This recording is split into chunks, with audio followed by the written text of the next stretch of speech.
Hello guys, ఈ వీడియోలో మీరు థంబ్నెయిల్లో చూసినట్లుగా 6th క్లాస్ లెసన్ అయిన గవర్నమెంట్ ప్రభుత్వం లెసన్ ఎక్స్ప్లెయిన్ చేసుకుందాం. యాక్చువల్గా నాకు నిన్న ఒక సిస్టర్ కామెంట్ అయితే చేశారు, బిట్స్ కాకుండా లెసన్ ఎక్స్ప్లెయిన్ చేయొచ్చు కదా అక్క అని. సో తన కామెంట్కి రెస్పెక్ట్ ఇస్తూ ఈ వీడియో అనేది చేస్తున్నాను.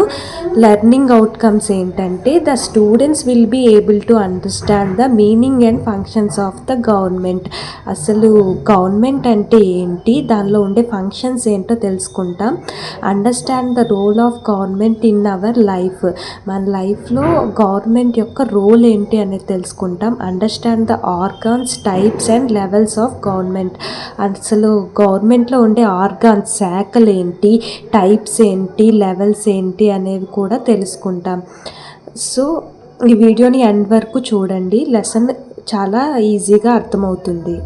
ఈ లెసన్లో మనకి గవర్నమెంట్ గురించి ఏమేమి తెలుసుకోవచ్చు అంటే functions of government, types of government, levels of government. Functions of government ఏంటి? Provides different facilities for the people and protects country.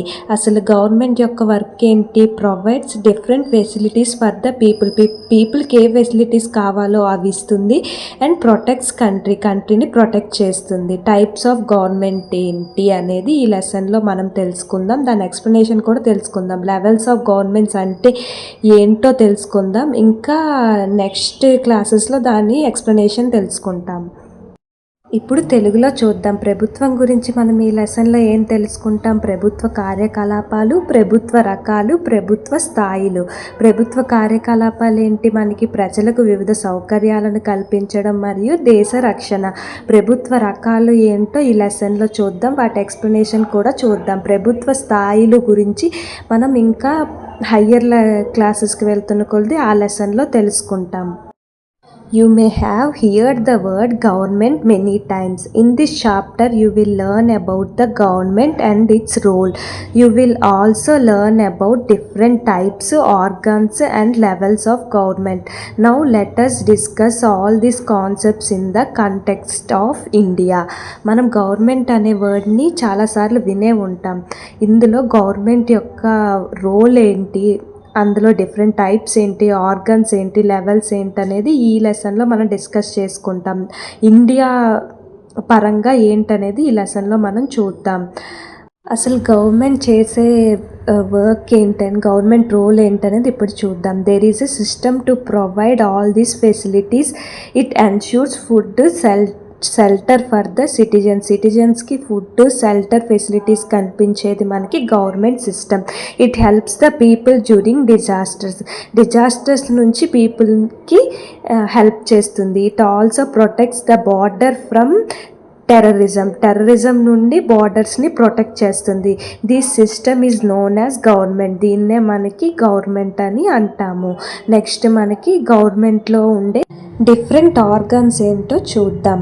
What is government? The group of people that make decisions, runs and manages a country or a state is called a government. అసలు government అంటే ఏంటి? Group of people discuss చేసుకొని run చేసి manage చేయడమే ఒక కంట్రీని లేదా స్టేట్ని గవర్నమెంట్ అని అంటారు. The government normally consists of 3 organs. They are legislator, executive, judiciary. దీనిలో మనకి 3 టైప్స్ ఆఫ్ ఆర్గన్స్ ఉన్నాయి. ఒకటి లెజిస్లేటర్, ఎగ్జిక్యూటివ్, జ్యుడిషియరీ. అంటే ఏంటో ఇప్పుడు తెలుసుకుందాం. ఆర్గాన్స్ ఆఫ్ గవర్నమెంట్, మనకి బాడీలో ఎలాగైతే ఒక్కొక్క ఆర్గాన్ ఒక్కొక్క వర్క్ చేస్తుందో అలాగే గవర్నమెంట్కి కూడా కొన్ని ఆర్గాన్స్ ఉన్నాయి. అవేంటి? Legislator, executive, judiciary. లెజిస్లేటర్ ఏంటి మనకి? This is decisions making body. ఏంటి మనకి? Parliament of India. దీనిలో డెసిషన్స్ అనేవి డిసైడ్ చేస్తారనమాట, కానీ దాన్ని ఇంప్లిమెంట్ చేయరు. Execute this is decisions implementing body. ఇక్కడ డెసిషన్స్ని ఇంప్లిమెంట్ చేస్తారు. Judiciary this is the system of court that interprets లాస్కి సంబంధించిన ఇంటర్ప్రెట్స్ అంటే వాదోపవాదాలన్నీ మనకి అక్కడ జరుగుతాయి కదా, అదేంటి? సుప్రీంకోర్ట్. ఎగ్జిక్యూటివ్ బాడీ ఏంటి మనకి? రాష్ట్రపతి భవన్. ఇప్పుడు తెలుగులో చూద్దాం. ప్రభుత్వ శాఖలేంటి మనకి? శాసన నిర్మాణ శాఖ, కార్యనిర్వాహక శాఖ, న్యాయ శాఖ. శాసన నిర్మాణ శాఖ ఏం చేస్తుంది మనకి? ఇది నిర్ణయాలు లేదా చట్టాలను చేసే విభాగం. అంటే నిర్ణయాలు లేదా చట్టాలను ఆలోచించి డిసైడ్ చేస్తుంది. కార్యనిర్వాహక శాఖ ఏంటి మనకి? ఇది నిర్ణయాలను లేదా చట్టాలను అమలు పరిచే విభాగం. అదేంటి? రాష్ట్రపతి భవన్.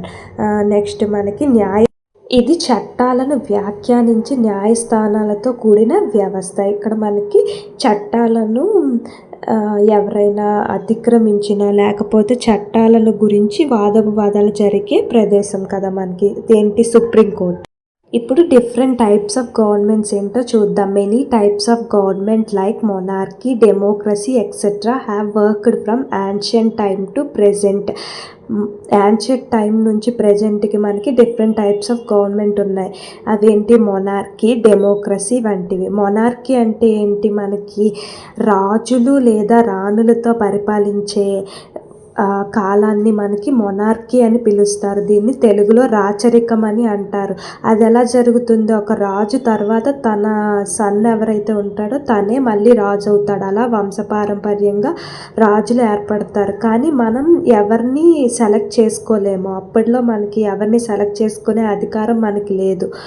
కానీ కొంతమంది రాజులు ఏంటంటే తన వర్క్ని ఇంకొకరితో పంచుకునేవారు. కొంతమంది తనదే అధికారం అన్నట్టు ఉండేవారు అనమాట.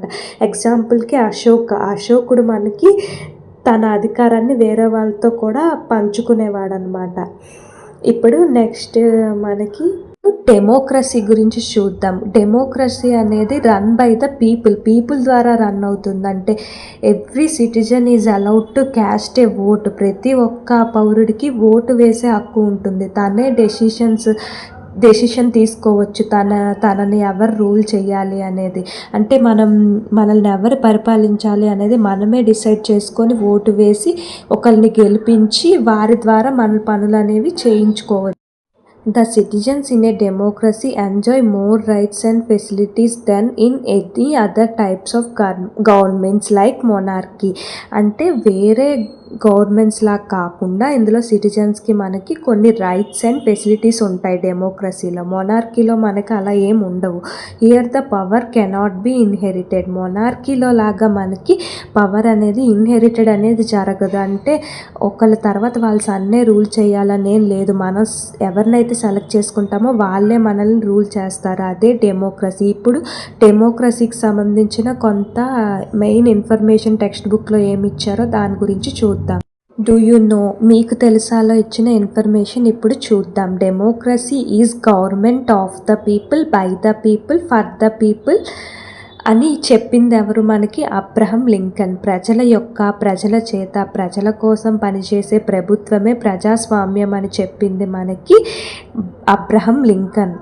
నెక్స్ట్ మనకి Greece is the birth place of democracy. ప్రజాస్వామ్యానికి జన్మస్థానం ఏంటి మనకి? గ్రీస్.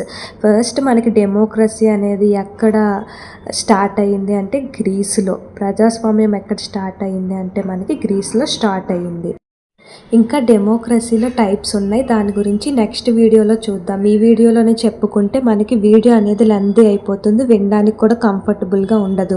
సో నెక్స్ట్ వీడియోలో చెప్పుకుందాం. ఈ వీడియో కనుక మీకు యూస్ఫుల్గా అనిపిస్తే ఇలాంటి మరిన్ని వీడియోస్ కోసం మన ఛానల్ని సబ్స్క్రైబ్ చేసుకోండి. అలాగే ఈ వీడియో నచ్చితే లైక్ చేయండి. దానివల్ల ఇలాంటి మరిన్ని వీడియోస్ చేయడానికి నాకు కూడా మోటివేషన్గా ఉంటుంది. ఈ వీడియో ఎవరికైనా యూస్ఫుల్గా అనిపిస్తే వారికి కూడా షేర్ చేయండి. Thank you for watching.